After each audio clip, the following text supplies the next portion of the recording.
تو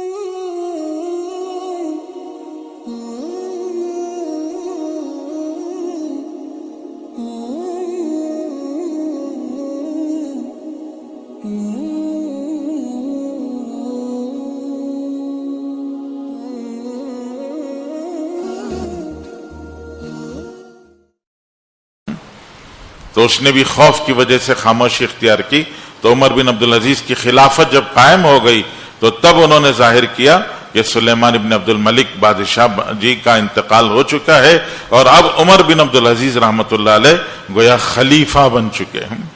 حضرت عمر بن عبدالعزیز رحمۃ اللہ علیہ کی خلافت کا یہ 2-2.5 سال کا عرصہ ہے، بہت مختصر عرصہ ہے، لیکن انہوں نے ایسا انصاف اور ایسا عدل اور اس طرح کا ماشاءاللہ عجیب نظام قائم کر دیا کہ لوگوں نے حضرت عمر کو یاد کرنا شروع کر دیا. حضرت عمر بن عبدالعزیز رحمۃ اللہ نے سب سے پہلے اپنی زندگی میں جو ناز و نعم تھا، جو لباس فاخرہ قیمتی اور انتہائی عمدہ قسم کا لباس، عمدہ قسم کا عطر اور جو عجیب چیزیں زندگی میں تھی، ان سب سے اپنے آپ کو الگ کیا.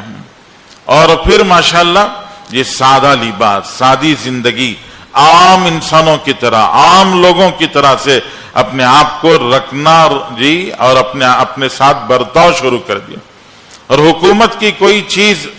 جو بیت المال کی ہو، لوگوں کے لیے متعین کی گئی ہو، ایسی کوئی چیز استعمال کرنے سے پورا پرہیز شروع کر دیا. کتابوں میں عجیب واقعات لکھے ہیں کہ بیوی ایک دفعہ حمل سے تھی اور خود ایسی زندگی زہد کی، پاکیزگی کی، تنگی کی، فقر کی، بادشاہ جی 2/3 دنیا کے بادشاہ ہیں لیکن خود گھر میں کچھ نہیں ہے. حاملہ بیوی کو دینے کے لیے دودھ نہیں ہے گھر میں. اس بیوی کو دودھ کا تقاضا ہوا تو اس نے گزارش کی، اپنی خادمہ سے کہا کہ دیکھو گھر میں دودھ نہیں ہے، کہیں سے دودھ مہیا کرو. تو وہ باہر نکلی تو سامنے مہمان خانہ تھا جہاں عام مسافروں کے لیے جی ضرورتوں کا انتظام کیا جاتا تھا. تو وہاں جا کے دیکھا تو دودھ مہیا تھا. تو وہاں سے 1 گلاس دودھ لے کر وہ خادمہ جی ملکہ کے لیے، اپنے زمانے کی جو رانی ہے اس کے لیے مسافر خانے سے 1 گلاس دودھ لے کر اس کو پلانے، وہ بھی ایسا موقع، ایسا مرحلہ، یہ حمل کا موقع ہے جی، بچہ پیٹ میں ہے اور اس وقت پر سخت ضرورت ہے. اس ضرورت کے لیے 1 گلاس دودھ لے کے وہ خادمہ گزری تو عمر بن عبدالعزیز کی نظر پڑ گئی. عمر بن عبدالعزیز رحمۃ اللہ علیہ نے یہ اس کو بلا کے پوچھا، یہ دودھ کہاں سے لے کے آ رہی ہو؟ گھر میں تو دودھ نہیں ہے، تمہیں کہاں سے مل گیا دودھ؟ تو اس نے بتایا سامنے جو آپ نے مسافر خانہ بنایا ہے، لوگوں کے ٹھہرنے اور ضرورتوں کے پورا کرنے کے لیے جو آپ نے جی یہ بنایا ہے، یہ رباط، وہاں سے میں تھوڑا سا دودھ مانگ کے لائی ہوں اور اپنے آپ کی بیوی کو جو حاملہ ہے اس کو پلانا چاہتی ہوں. تو حضرت عمر بن عبدالعزیز رحمۃ اللہ علیہ نے جو جملہ ارشاد فرمایا، حضرت عمر بن عبدالعزیز رحمۃ اللہ علیہ نے فرمایا جی باندی نے، خادمہ نے کہا اگر یہ دودھ اس کو نہ دیا جائے تو بچے کے جو پیٹ میں ہے بچہ، اس بچے کے ضائع ہونے کے اور اس کے مر جانے کا ڈر ہے. تو حضرت عمر بن عبدالعزیز رحمۃ اللہ نے فرمایا کہ لوگوں کا مال استعمال کرنے سے بہتر ہے کہ میری اولاد دنیا سے چلی جائے. کہ مجھے یہ پسند نہیں ہے کہ دوسروں کے مال سے اپنے بچوں کو میں پرورش دلاؤں اور وہ پروان چڑھیں، پرورش پائیں، بجائے اس کے مجھے یہ پسند ہے کہ اس دودھ کے استعمال کیے بغیر جی وہ بچہ اندر مر جائے، مجھے برداشت ہے. بیوی کو جا کے اتنا زور سے ڈانٹا ہم، یہ بیوی نے گھبرا کے کہا اپنی خادمہ سے جاؤ لے جا کے اس کو واپس کر دو، میرا جیسا بھی گزر ہو بسر ہو جائے گا. حضرت عمر بن عبدالعزیز رحمۃ اللہ علیہ نے ایک طرف عدل انصاف قائم کیا، اور جب عدل و انصاف قائم کیا تو سب سے پہلے جو آواز اٹھی اور جو لوگوں کی طرف سے جی مدعے سامنے آئے اور جو لوگوں نے اپنی طرف سے لا کر حضرت عمر بن عبدالعزیز رحمۃ اللہ علیہ کے سامنے اپنے مسائل رکھے، وہ سب سے بڑا اور سب سے پہلا مسئلہ جی پچھلے خلفاء کے ظلم و ستم کا تھا. کہ ان سے پہلے گزرے ہوئے جتنے بادشاہ تھے، مروان ابن حکم سے لے کر یہاں تک، انہوں نے جو ظلم کیے، لوگوں کے مال چھینے، لوگوں کے مالوں پر زبردستی قبضہ کیا اور بیت المال کا مال اٹھا کر اس کو اپنی ذات پر استعمال کرنا شروع کر دیا، تو حضرت عمر بن عبدالعزیز رحمۃ اللہ علیہ نے سب سے پہلا فیصلہ یہی کیا کہ انہوں نے جتنے لوگوں کے مال تھے اور بادشاہوں کے پاس، ولی عہد کے پاس، خاندان ملوکیت، وہ جو بادشاہوں کا خاندان تھا، اس خاندان کے پاس، مروانی آل مروان کے پاس جتنا مال تھا، جتنے پیسے، جتنی زمینیں، اور جس کے بارے میں یہ پتا چلتا کہ یہ فلاں مظلوم کا مال ہے، فلاں کی طرف سے زبردستی چھینا گیا ہے، تو وہ سب لوٹانا شروع کر دیا۔ عجیب واقعہ کتابوں میں لکھا ہوا ہے کہ حضرت عمر بن عبدالعزیز رحمۃ اللہ علیہ کی اہلیہ فاطمہ بنت عبد الملک، جو خود شہزادی ہے اور جن کے پاس مال اور دولت، بادشاہ کی بیٹی ہے، تو اللہ نے خوب نوازا، خوب مال، خوب پیسہ ان کے پاس تھا، تو حضرت عمر بن عبدالعزیز رحمۃ اللہ علیہ بادشاہ بننے کے بعد، خلیفہ بننے کے بعد اپنی بیوی کے پاس آئے اور بیوی کو بٹھا کے سمجھایا اور کہا کہ دیکھو تمہارے پاس جتنا مال ہے وہ سب ظلم و ستم سے چھینا گیا مال ہے، یہ لوگوں کا مال ہے جو تمہارے پاس آیا ہے، اور میں تمہیں اختیار دیتا ہوں کہ تم اس مال کے ساتھ میں خوش ہو، اللہ تمہیں خوش رکھے، یہ مال تمہیں پسند ہے تو مال کو پسند کرو، لیکن میں تمہارے ساتھ اس مال کے ساتھ زندگی گزارنے تیار نہیں ہوں۔ میرا اور مال کا دو چیزوں میں سے ایک کا تمہیں انتخاب کرنا ہوگا، ایک کو پسند کرنا ہوگا،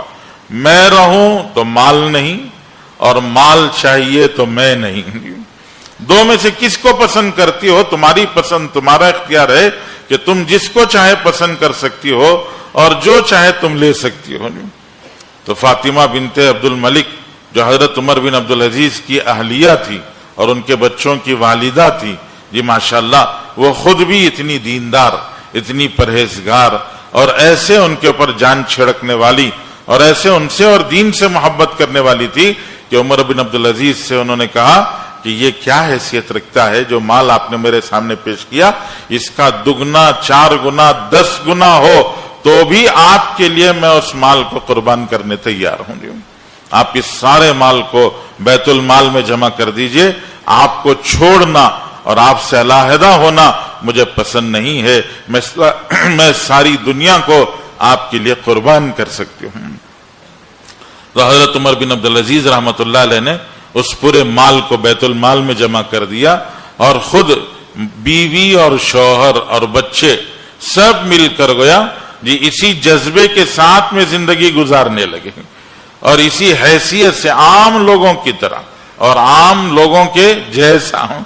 آپ کے غلام تھے، نگران تھے، اور آپ کے ہر موقع کے حاضر باش خادم تھے، مزاحم، وہ ہمیشہ آپ کے ساتھ رہتے تھے اور ہر موقع پر نصیحت کرتے، کوئی غلطی ہوتی تو وہ بتاتے۔ رات کو ایک موقع پر یہ دونوں ساتھ بیٹھے ہوئے امور خلافت میں کوئی مشورہ کر رہے تھے، آپس میں کچھ بات چیت کر رہے تھے کہ اچانک چراغ بجھنے لگا، چراغ میں تیل کم ہو گیا، تو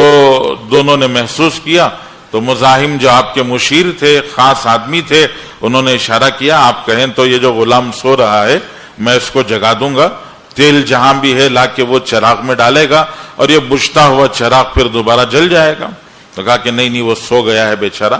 دن بھر خدمت کر کے سویا ہے، اس لیے اس کو جگاؤ نہیں، چھوڑ دو۔ تو مزاحم نے کہا آپ بتائیں تیل کہاں ہے، میں خود لا کے ڈال دوں گا۔ تو حضرت عمر نے فرمایا آپ مہمان ہو، آپ بیٹھو، مہمان کو مہمان سے خدمت نہیں لی جاتی ہے، مہمان سے کام لینا اخلاق اور مروت کے خلاف ہے، اس لیے آپ بیٹھیں، آپ تشریف رکھیں۔ پھر خود عمر بن عبدالعزیز اٹھے، طاق سے جا کر تیل لایا، چراغ میں ڈالا، اور پھر وہ باقی تیل لے جا کے واپس رکھا، پھر آ کے مزاحم کے بازو بیٹھ گئے اور بیٹھ کے کہا مزاحم تمہیں کوئی فرق محسوس ہوا؟ تھوڑی دیر پہلے بھی میں عمر تھا، میں اٹھ کے جب لانے کے لیے تیل لانے کے لیے گیا تب بھی عمر تھا، اور واپس لا کر جب میں نے چراغ میں ڈالا تب بھی عمر تھا، اور واپس آ کے میں تمہارے بازو بیٹھ گیا تب بھی عمر ہوں۔ میرے اندر کوئی تبدیلی آئی؟ میں عمر سے نیچے گیا پھر اوپر آیا، ایسا تو نہیں ہوا کہ جب میں نے کام کیا تب بھی عمر تھا اور جب آ کے تمہارے پاس بیٹھا ہوں تب بھی عمر ہوں، تو میرے اندر کوئی تبدیلی، فرق نہیں آیا، تو اپنا کام اپنے ذات سے خود سے کرنے میں کون سی مشکل ہے؟ تو اس طرح گویا حضرت عمر بن عبدالعزیز رحمۃ اللہ علیہ یہ عجیب سادہ زندگی خلافت کے باوجود، ناز و نعم میں پلنے اور بڑھنے کے باوجود اس طرح کی زندگی گزاری۔ سیرت کی کتابوں میں ایک اور عجیب واقعہ لکھا ہے کہ زمانہ جوانی کا تھا اور عیش پرستی، مال کی فراوانی تھی، حکومت تھی، حکومت کے عہدے تھے اور ماشاءاللہ ہر طرف کی سہولتیں تھی۔ تو حضرت فاطمہ جو ان کی بیوی تھی، ان کی ایک باندی تھی، بہت خوبصورت تھی۔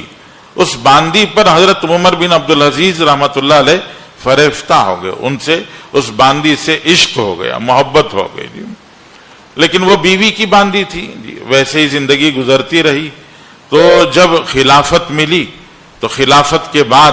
حضرت عمر بن عبدالعزیز رحمۃ اللہ علیہ کے پاس اس باندی نے دیکھا کہ اب کوئی عشق جی، چھیڑخانی، آنکھوں سے دیکھنا وغیرہ کچھ نہیں ہے، تو جی باندی ایک دفعہ سنور کر سنگھر کر حضرت عمر بن عبدالعزیز رحمۃ اللہ علیہ کے پاس آئی۔ تو حضرت عمر بن عبدالعزیز رحمۃ اللہ علیہ نے خلافت کے زمانے میں اس باندی کو دیکھ کر اس سے پوچھا، تم میری بیوی فاطمہ کے پاس کیسے آئی، تم اس کی باندی کیسے بنی؟ تو اس نے بتایا، ہمارا فلاں علاقے میں جی ہمارا گھر تھا، خاندان تھا، وہاں حجاج ابن یوسف کے کسی ظلم کی وجہ سے میں چھوٹی سی بچی تھی، تو مجھ چھوٹی سی بچی کو لا کر جی بازار میں بیچا گیا، تو بازار میں خرید کر آپ کے جی سسر صاحب نے مجھے خدمت کے لیے آپ کی بیوی کے حوالے کر دیا۔ لیکن میں جو آئی ہوں وہ ایک آزاد گھرانے کی لڑکی تھی، لیکن وہاں سے زبردستی مجھے اٹھا کر جی یہاں پہنچایا گیا اور یہاں مجھے لا کر جی باندی بنا کر میرے ساتھ اس طرح کا معاملہ ہو رہا ہے۔ تو حضرت عمر بن عبدالعزیز رحمۃ اللہ علیہ نے اپنی بیوی سے بات کی، فاطمہ سے بات کی، کہا کہ اس کو ظلم سے زبردستی اٹھا کر لایا گیا ہے اور اس کو تمہاری خادمہ اور باندی بنا کر اس کے اوپر ظلم و ستم ہو رہا ہے، تو کیوں نہیں ہم اس کو اس گھرانے اور خاندان کو واپس کر دیں، یہ جس گھرانے کی لڑکی ہے، جس گھرانے کی یہ بچی ہے، اس گھرانے کو واپس کیوں نہ کر دیں؟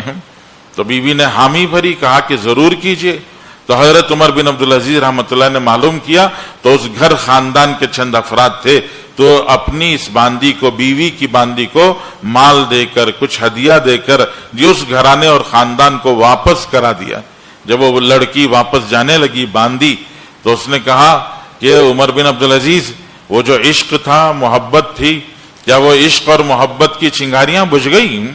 وہ ختم ہو گئی؟ تو حضرت عمر بن عبدالعزیز رحمۃ اللہ نے فرمایا، عشق کی چنگاری تو اور بھی زیادہ بھڑک گئی ہے، وہ عشق و محبت تو اور زیادہ بڑھ گیا ہے، لیکن اللہ کا خوف اور اللہ کا ڈر اور اللہ کے سامنے پیشگی کا جو مرحلہ ہے اور وہ جو معاملہ ہے، وہ معاملہ اس عشق و محبت کے اوپر غالب آ چکا ہے۔ تو بزرگوں، یہ ہمارے بڑوں کی، بزرگوں کی، گزرے ہوئے لوگوں کی زندگیاں ہیں جی۔ یہ زندگیاں ہمیں سنتے رہنا چاہیے، بار بار سنتے رہنا چاہیے۔ فارسی میں کہتے ہیں کہ وہ جو یہ پرانے قصے ہیں، باز خاں کہ دوبارہ ان قصوں کو جی سناتے رہو، سنتے رہو، تاکہ ہماری زندگیوں میں بھی